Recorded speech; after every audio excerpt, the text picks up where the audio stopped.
All right, guys, I am back from picking up this load of firewood. I ran out this morning because I wanted to buy a load of processed seasoned firewood. And let me tell you, this stuff is not even close. At least half of it is going to need probably close to another year to truly season. And this has been typical from what I'm finding from all the big landscape companies around me. So a little discouraging. And these guys, they're a reputable landscape company. They heavily advertise seasoned firewood on their website. They sell everything from bulk to bundles. They do a lot of campsites in the area. So, a little bit surprised on what I got from them, and I'll show you here in a little bit. But I mean, just to give you an example, some of this stuff is seasoned and ready to go, but a lot of it isn't even close. Look at these two pieces of firewood right here. This is a good size for bundle wood. This one next to it, this is a big chunk of red oak. I guarantee you when we split this open, this is going to be somewhere in the 30s, 35% moisture content. So that thing is going to need quite a while to truly season. And there's a lot of those big chunks in there. I've been looking for probably close to a year now just to find a good local supplier for bulk firewood. That way, when I'm in a pinch, I know I have a place I can count on to go buy good seasoned firewood from. Obviously, the best thing to do is just do it yourself.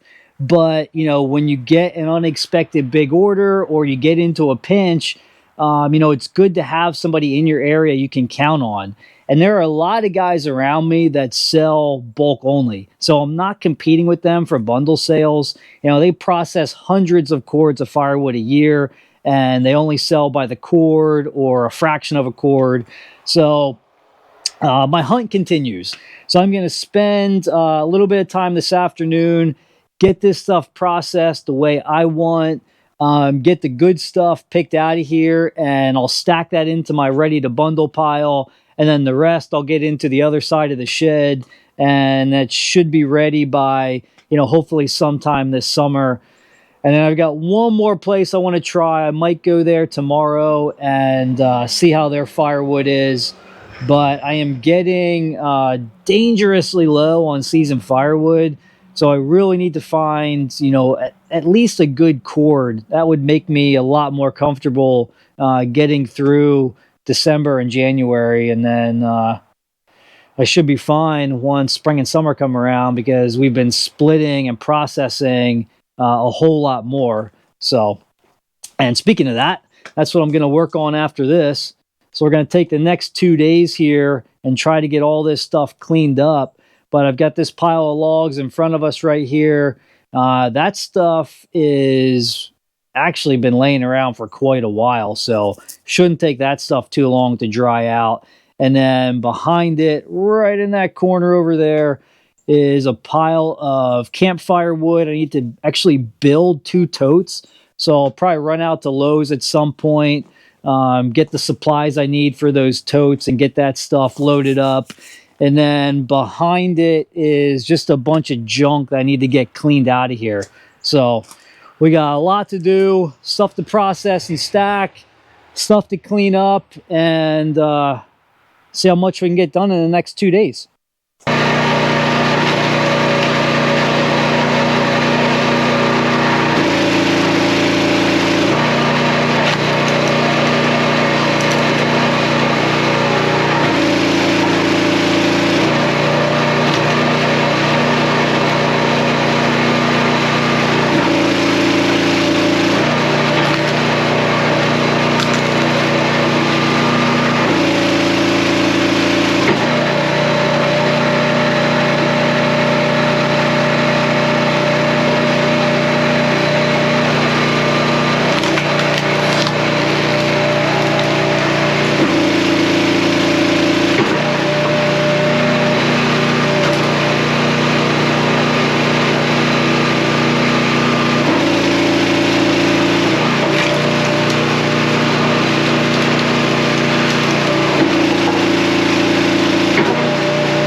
so there weren't too many long pieces. This was it out of that whole load that I had to cut.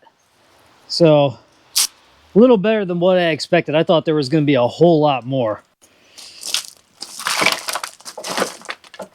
That stuff I'll just throw into my campfire bundles.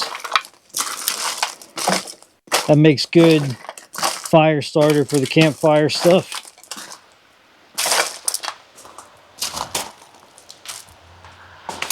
All right, and then here's what we got going on so far.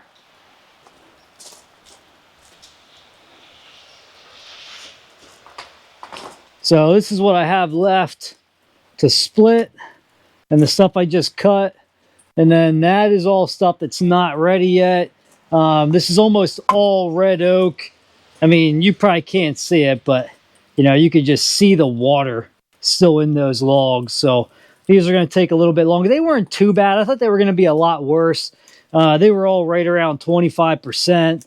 Actually, let's check this one. This looks like one of my worst ones. But I've actually gotten quite a bit so far that was good. Yeah, that one's rated 23. 22.8. So these aren't too far off. That load wasn't as bad as I thought it was going to be.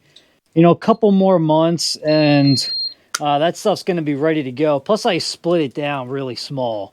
I like my bundle wood on the smaller side, so it helps it dry out a lot faster.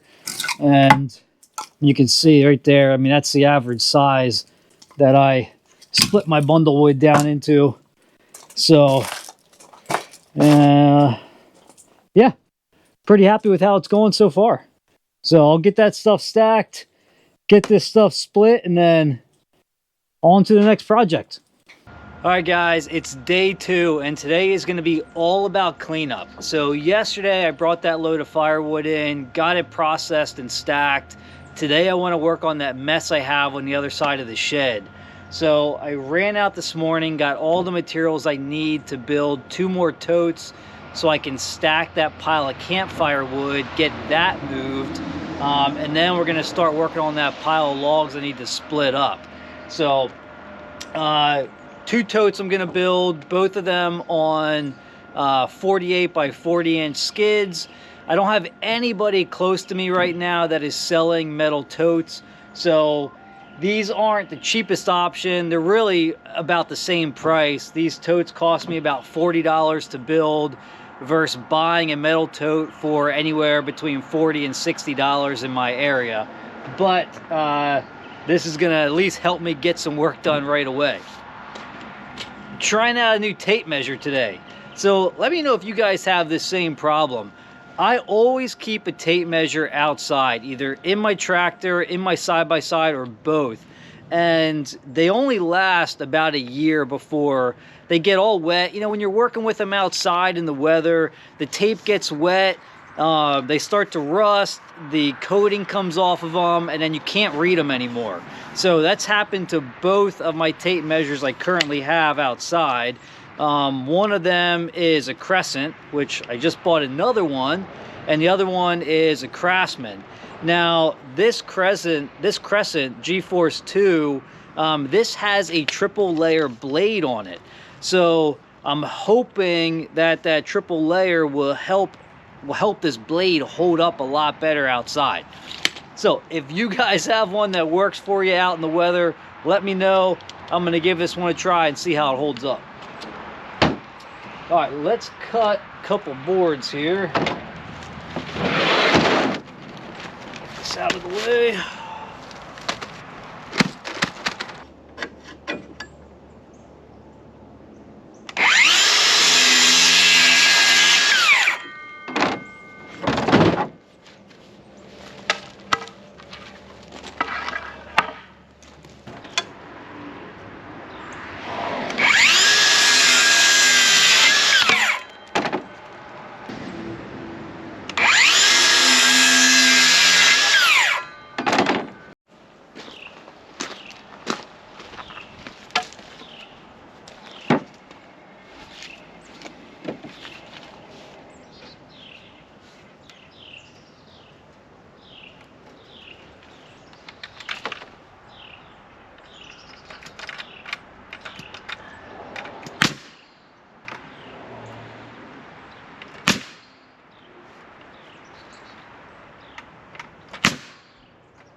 All right, I think that's gonna wrap it up. So, got the frame on, just wrapped it in chicken wire. It all goes pretty quick, pretty easy, and that's gonna be a nice, strong tote for chucking firewood in. I only came halfway up, so I had enough room to easily get in here, and we should be fine. I don't think anything's gonna fall out. It should stack just fine. We might have to be a little careful when we get close to the front here, but I think it'll work.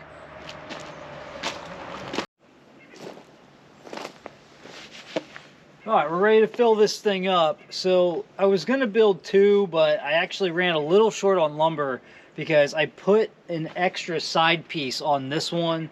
There was just a little too much flex in that chicken wire. So this helped tighten everything up. It's gonna give us the right amount of support that we need so this thing holds up for a long time. So I just need two more pieces and I can finish up that other tote. But I'm pretty happy with how this turned out. So let's fill it up and see how it holds. I'm just loose filling these. I'm not gonna stack these. It'll be an easy way for me to differentiate my good firewood for the bundles to the stuff I'm gonna sell as campfire wood.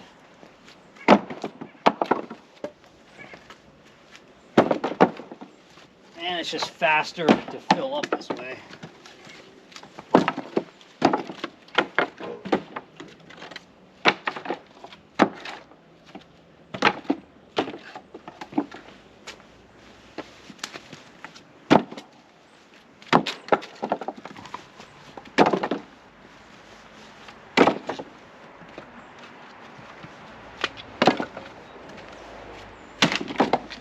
I'm gonna make a couple more of these because I want to be able to have one up here at all times. So when I'm splitting and I get a piece of wood that I don't like for the bundles, I can just throw it right into the campfire bin. This helps speed things up, keep things better organized.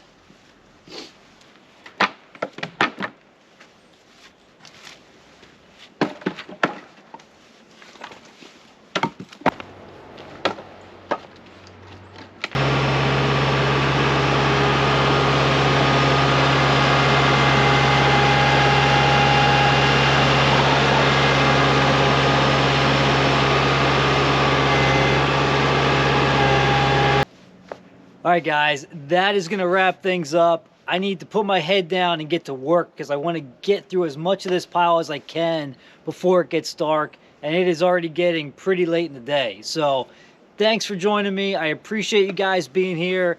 Hit that like button, hit me up with any questions or comments, and I'll see you on the next one.